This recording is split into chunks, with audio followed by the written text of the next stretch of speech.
Hello दोस्तों, आप सभी का स्वागत है आपके अपने YouTube channel the crown study में। दोस्तों, डेली करंट अफेयर्स के शो में आज हम लोग 16 अप्रैल के करंट अफेयर्स को डिस्कस करेंगे। तो चलिए शुरू करते हैं अपने पहले क्वेश्चन से।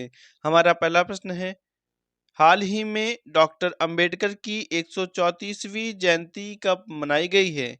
तो डॉक्टर अंबेडकर की 134वीं जयंती ये मनाई गई है 14 अप्रैल को। इनका जन्म 14 अप्रैल 1891 में हुआ था। 1891 में मध्य प्रदेश के महू में हुआ था।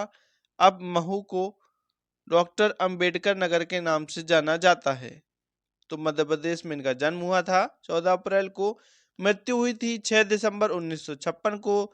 समाधि स्थल वेरी इंपॉर्टेंट है, समाधि स्थल को कहा जाता है चैत्य भूमि, मुंबई में है।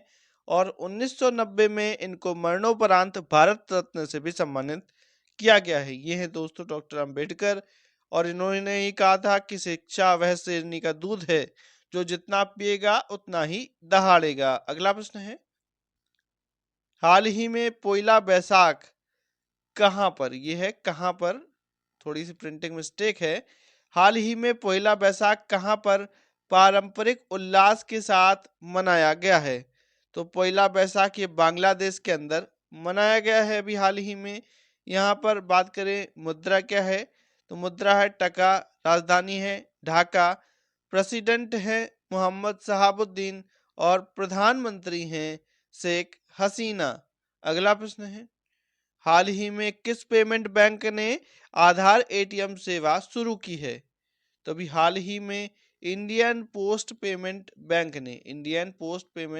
ने आधार एटीएम सेवा को शुरू किया है। इसमें आधार कार्ड से अपना बैलेंस जान सकते हैं और पैसे भी निकाल सकते हैं। इंडियन पोस्ट पेमेंट बैंक की बात करें तो इसकी स्थापना 2018 में हुई थी और मुख्यालय इसका नई दिल्ली के अंदर है। अगला प्रश्न है, हाल ही में क्रिकेट ऑस्ट्रेलिया के पूर्व अध्यक्ष का निधन हो गया। इनका नाम था जैक क्लार्क, ये है इनकी इमेज दोस्तों, जैक क्लार्क की। अगला प्रश्न है, हाल ही में प्रधानमंत्री नरेंद्र मोदी इंदिरा गांधी के बाद किस पत्रिका के कवर पर आने वाले पहले प्रधानमंत्री बने हैं? तो सबसे पहले इंदिरा गांधी आई थी इस मैगजीन के पहले कवर पर।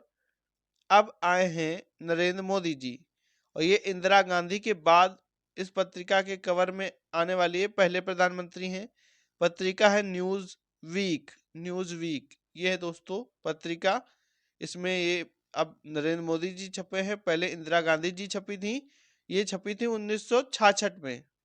अगला प्रश्न है, न्यूज़ वीक दोस्तों न्यूयॉर्क से प्रकाशित होती है। जनकपुर धाम सांस्कृतिक महोत्सव 2024 का आयोजन किस देश में किया गया है? तो जनकपुर धाम सांस्कृतिक महोत्सव 2024 इसका आयोजन नेपाल के अंदर किया जा रहा है, नेपाल के अंदर किया गया है दोस्तों। जनकपुर धाम सांस्कृतिक महोत्सव का ये दूसरा संस्करण है जो कि नेपाल में भारतीय दूतावास द्वारा आयोजित किया गया था। यह महोत्सव जनकपुर में महेंद्र नारायण निधि मिथिला सांस्कृतिक केंद्र में आयोजित किया गया था। महोत्सव का पहला संस्करण अप्रैल 2023 में आयोजित किया गया था। अगला प्रश्न है, राष्ट्रीय न्यायिक अकादमी के नए प्रमुख कौन बने हैं? तो राष्ट्रीय न्यायिक अकादमी के नए प्रमुख ये बने हैं अनिरुद्ध बोस। सुप्रीम कोर्ट के न्यायिक अनिरुद्ध बोस को राष्ट्रीय न्यायिक अकादमी भोपाल का नया निदेशक चुना गया है। राष्ट्रीय न्यायिक अकादमी की स्थापना ये हुई थी 1993 में। सुप्रीम कोर्ट के निर्देशों के तहत राष्ट्रीय न्यायिक अकादमी काम करती है। ये है दोस्तों अनिरुद्ध बोस। अगला प्रश्न है, विश्व का सबसे बड़ा हाइब्रिड रीन्यूएबल एनर्जी पार्क निर्माण किस स्थान पर किया जा रहा है? तो विश्व का सबसे बड़ा है ये हाइब्रिड रीन्यूएबल एनर्जी पार्क। इसका निर्माण गुजरात के खेवड़ा में हो रहा है। कहाँ पर हो रहा है? तो गुजरात के खेवड़ा में हो रहा है। अडानी समूह की company Adani green energy limited Gujarat के कच्छ जिले के खेवड़ा में विश्व का सबसे बड़ा रीन्यूएबल एनर्जी पार्क बना रही है। अगर बात करें इसका स्क्वायर किलोमीटर कितने क्षेत्र में फैला है, तो 538 किलोमीटर स्क्वायर के क्षेत्र में ये फैला हुआ है, 538 किलोमीटर स्क्वायर में। इस प्लांट की कुल क्षमता कितनी है, तो 30 गीगावाट है, मेगावाट नहीं है दोस्तों, 30 गीगावाट है। इस 30 गीगावाट में 26 गीगावाट ये सोलर एनर्जी से प्राप्त किया जाएगा और 4 गीगावाट ये पवन ऊर्जा से प्राप्त किया जाएगा। अभी टोटल ये प्राप्त करने का लक्ष्य है, अभी तुरंत से प्राप्त नहीं होगा, धीमे धीमे होगा। इस प्रोजेक्ट पर अडानी समूह ने अपने 1.5 लाख करोड़ रुपए 1.5 लाख करोड़ रुपए निवेश किए हैं। अगला प्रश्न है,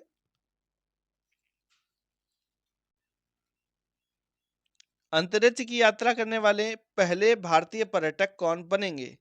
तो अंतरिक्ष की यात्रा करने वाले पहले भारतीय पर्यटक ये हैं गोपी थोटाकुरा, ये पायलट हैं पेशे से, और ये भारतीय पर्यटक होंगे, पर्यटक के तौर पर ये पहले व्यक्ति होंगे जो अंतरिक्ष की यात्रा करने जा रहे हैं, पहले भारतीय पर्यटक होंगे ये। गोपी थोटाकुरा ये पेशे से पायलट हैं दोस्तों। वह अमेजन के संस्थापक जेफ बेजोस के NS-25 मिशन में NS-25 मिशन में 6 क्रू सदस्यों के रूप में शामिल होकर जाएंगे, यानी इनको भी ट्रेनिंग दी जाएगी कि जो स्पेस क्राफ्ट जाएगा उसे कैसे उड़ाया जाएगा। हाल ही में इन्होंने तंजानिया के ज्वालामुखी के माउंट किलिमंजारो के शिखर पर भी चढ़ाई की थी। इनका जन्म आंध्र प्रदेश के विजयवाड़ा में हुआ है। यह है दोस्तों गोपी थोटाकुरा। अगला प्रश्न है, हाल ही में किस देश ने अंगारा A5 अंतरिक्ष रॉकेट का सफल परीक्षण किया है? तो अंगारा A5 अंतरिक्ष रॉकेट का सफल परीक्षण ये रूस ने किया है। कहाँ से किया है? तो वोस्तोचन कोस्मोड्रोम से किया है। अंगारा A5 रॉकेट की लंबाई की बात करें तो ये 54.5 मीटर है, 54.5 मीटर लंबा है, 3 चरणों वाला रॉकेट है। टोटल वजन की बात करें तो 773 टन है वजन, लेकिन अंतरिक्ष में केवल 24.5 टन वजन ही ये ले जाएगा। दोस्तों अगर वीडियो अच्छा लगा हो तो वीडियो को लाइक करें, शेयर करें, चैनल को सब्सक्राइब करके बेल आइकन दबा दें। Thank you.